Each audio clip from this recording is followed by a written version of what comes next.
আপনি কি কখনো কারোর সঙ্গে দেখা করেছেন, হাত মিলিয়েছেন, তার নাম শুনেছেন, কিন্তু মাত্র 5 সেকেন্ডের মধ্যেই তার নাম ভুলে গেছেন, আর তারপর আপনি লজ্জিত হয়ে ভাবছেন, 1 মিনিট, ওর নাম কি রাম ছিল, শ্যাম নাকি অন্য কিছু? এবার মজার ব্যাপারটা শুনুন। যদি আমি আপনাকে বলি এটা খারাপ স্মৃতিশক্তির সমস্যা নয়, আসলে আপনার মস্তিষ্ক এইভাবে কাজ করার জন্যই তৈরি হয়েছে।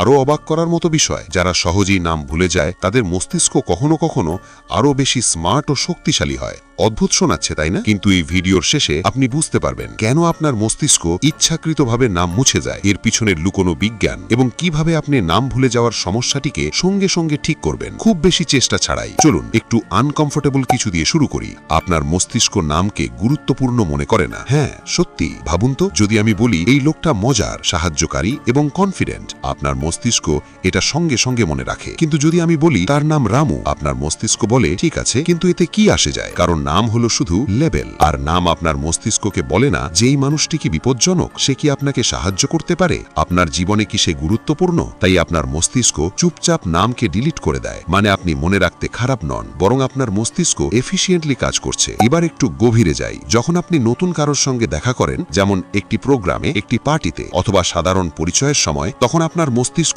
চাপের মধ্যে থাকে। আপনি ভাবতে শুরু করেন, আমি কি মানুষটির সাথে ঠিকমতো চোখে চোখ রাখছি, আমি কি আত্মবিশ্বাসী লাগছি, এরপর আমার কি বলা উচিত। আর যখন আপনি এসব নিয়ে ব্যস্ত, লোকটি বলে হাই আমি রাহুল, কিন্তু আপনার মস্তিষ্ক রাহুল নামটিকে ঠিকমতো ক্যাপচার করেনি, কারণ তখন আপনি অন্য কিছু ভাবছিলেন। তাই পরে যখন আপনি নাম ভুলে যান, আপনি লজ্জা পান। কিন্তু সত্যিটা হলো আপনি নাম ভোলেননি, আপনি আসলে নামটি আপনার মস্তিষ্কে স্টোরি করেননি। এখানেই বিষয়টা আরো মজার হয়ে ওঠে। যারা গভীরভাবে চিন্তা করে, ক্রিয়েটিভ জিনিসের উপর মনোযোগ দেয়, অন্যের শরীরের ভঙ্গিকে অবজার্ভ করতে ভালোবাসে, তাদের নাম ভুলে যাওয়ার সম্ভাবনা আসলে বেশি। কেন? কারণ তাদের মস্তিষ্ক মনোযোগ দেয় এই মানুষটা কি ভাবে, সে কি মূল্য নিয়ে আসে, তার মধ্যে কি আকর্ষণীয়, না যে তার নাম কি। তাই মজার ব্যাপার হলো আপনার মস্তিষ্ক যত বেশি অর্থের উপর মনোযোগ দেয়, তত কম সে লেবেল মানে নাম নিয়ে ভাবে। এবার এমন কিছু শুনুন যা বেশিরভাগ মানুষ জানে না। আপনার মস্তিষ্ক গোপনে মানুষকে র্যাঙ্ক করে। হ্যাঁ, আপনি ভালো মানুষ হলেও তাই। আপনি বেশিরভাগ সময় নাম মনে রাখবেন আপনার বসের, আকর্ষণীয় কারোর,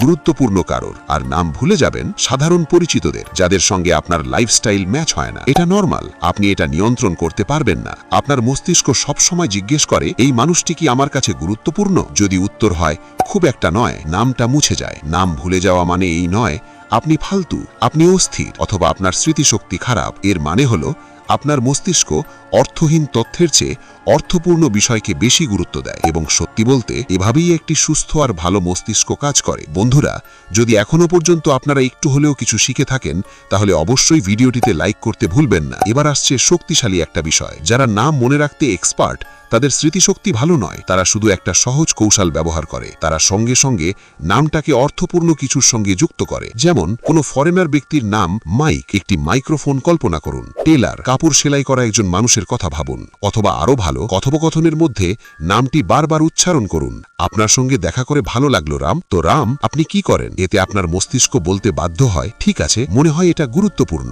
আর ঠিক এইভাবেই নামটি মনে থেকে যায়। তাই পরের বার যখন আপনি কারো নাম ভুলে যাবেন, আতঙ্কিত হবেন না। শুধু মনে রাখবেন আপনার মস্তিষ্ক ব্যর্থ হয়নি, এটা একটা সিদ্ধান্ত নিয়েছে যে নাম দিয়ে কোনো মানুষকে যাচাই করা যায় না। অবশ্যই সাবস্ক্রাইব করুন, কারণ একবার আপনি যদি নিজের মনকে বুঝতে শুরু করেন, তাহলে আপনি নিজের জীবনকে নিয়ন্ত্রণ করতে শুরু করবেন। আপনাদের গুরুত্বপূর্ণ সময় আমাকে দেওয়ার জন্য ধন্যবাদ।